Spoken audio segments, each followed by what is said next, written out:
Welcome everybody to the Scale Up Show. This is your host, Ryan Staley, and I have a very special guest with me on today. I have Paul Statham. Paul is a founder and CEO of Condeco Software. Condeco Software is a leader in workspace management and resource scheduling software. They've won a Stevie Award in 2021 for the most valuable technical innovation to help address the post-COVID workplace. Some really wild things. They're about 100 million in revenue and grew from 60 million to 100 million in 18 months. Paul, happy to have you on the show, man. Welcome. Yeah, it's great to be here. Thank you for having me on.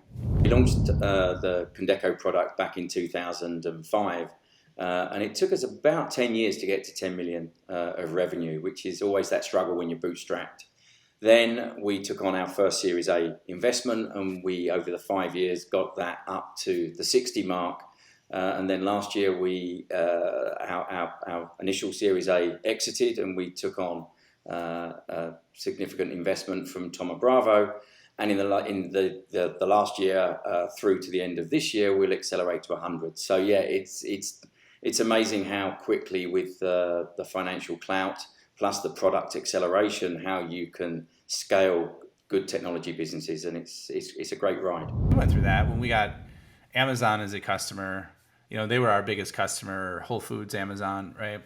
And where the really awesome thing about making those big jumps is those customers will push you to grow, and they'll give you the exact like template and roadmap that other people want. They just haven't been able to explain it, right? So it allows you to make leaps and jumps ahead of where you're at.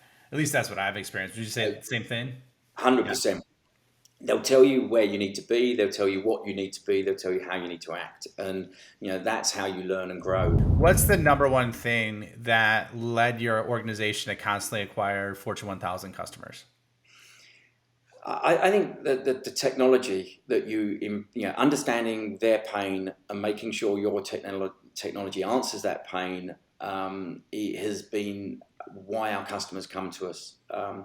Putting why we're different from real estate companies and IWMS systems and other people in the space, and why we've grown, particularly during COVID at such a rate, is that we put the employee at the center of everything that we do. We make sure, we obviously are respectful for our clients and who pay our bills, but it's their employees that use our product. And if their employees need to find a desk, find their colleagues, book a space, and do that multiple times every day, we got to make sure they can do that in a safe and controlled environment. We provide the certainty for those employees that when they come to the office that they've got a space. And nowadays, when allocated desking is now a thing of the past, having that employee certainty is a real boost for our customers. So our customers understand that by us we obviously care about what our customers think and do, but by thinking how their employees, getting down below, so we do customer plus one. Now, what do their employees think about? It changes the way that our product team think and our customer team think, and it really helps drive us to be unique in our space. Growing from, let's say, 10 to 60 million, like what did you need to do from a revenue perspective to make that happen? Like, and when I say revenue, don't like, and I'm not going to again this, but don't say the product, right? Just like, what did you need to do on the sales and marketing side to go from 10 to 60? We had to scale. We had to scale the whole team. You have to bring in line management. You have to bring in, and it's difficult, to let go and have to pass down responsibilities to different leaders. But we had to build a strong C-suite. We had to build a strong finance team, strong marketing team, and you had to build a sales squad. Selling is an art form, and we brought in a CSO who then brought in the sales VPs, and we did bring in we promoted a lot from within, because a lot of people, you need that. But there was also, you do need to bring people in to help you scale. And so making sure you've got capacity to manage inbound, which is always difficult scaling. But then once you've done that, making sure that the inbound is coming in enough, so you need to keep pumping into marketing, and this is selling. But it's one of the most challenging parts of keeping the customer feedback, not getting ahead of yourself, and I think, and having enough faith. But we also grew internationally. the UK was our primary focus because that's where we started the business. We bought a company in the US, which helped us here. We bought a company in Germany, which really helped us scale into Europe, because that's never an easy place to get with languages and culture. And our clients, interestingly, took us into APAC. So the customers, because they're so large, want you to be multinational yourself. So us opening offices, which is expensive, it's never easy opening remote offices. But that was the catalyst, if you like. Our customers saying, "Look, we need to buy from you in other places." That's the catalyst for you to say, "Look, we need more money." It's getting all of the parts of the business to work simultaneously so that you scale together.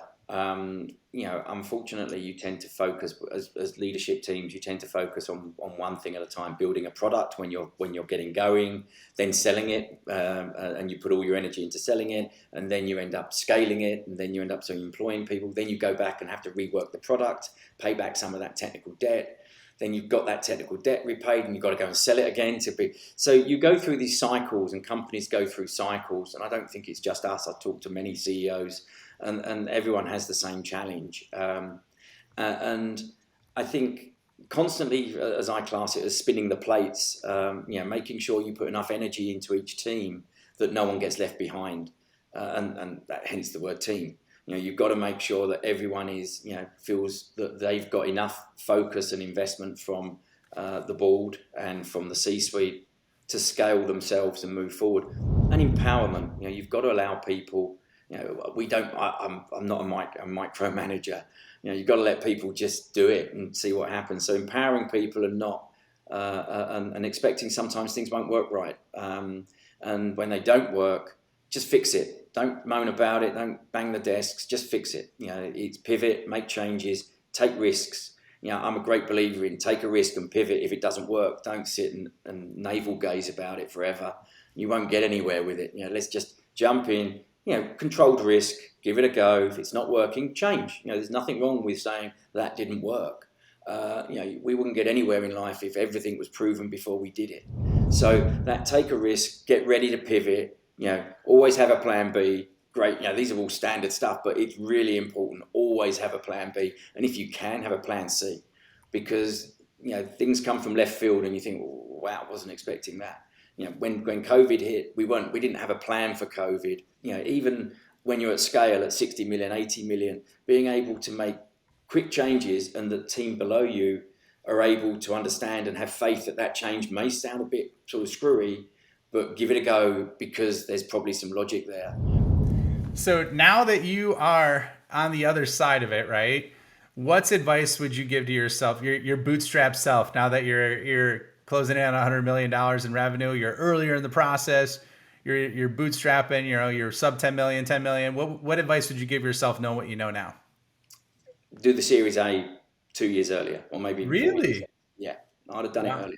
That's it's my only regret is not having met the guys from Highland before, and Highland reached out to us, so it was great and should have met them before. But definitely wouldn't start off with VC money. I don't think it's great, and there's a lot of clever people make billions of dollars out of it, but it's not the way that I work. I need to understand things before I take on any money. But going in, that was probably, looking in hindsight, that was one mistake. And the other one, if you're an international business, is move to America and make sure you corner the US market before you go into other markets. We were late into the US market, and it probably, if we'd have come in a couple of years earlier, would have accelerated even quicker. It's an amazing market here. As I say, and moving myself and bringing my wife over and really focusing on the market, was a pivotal point in the business. Yeah.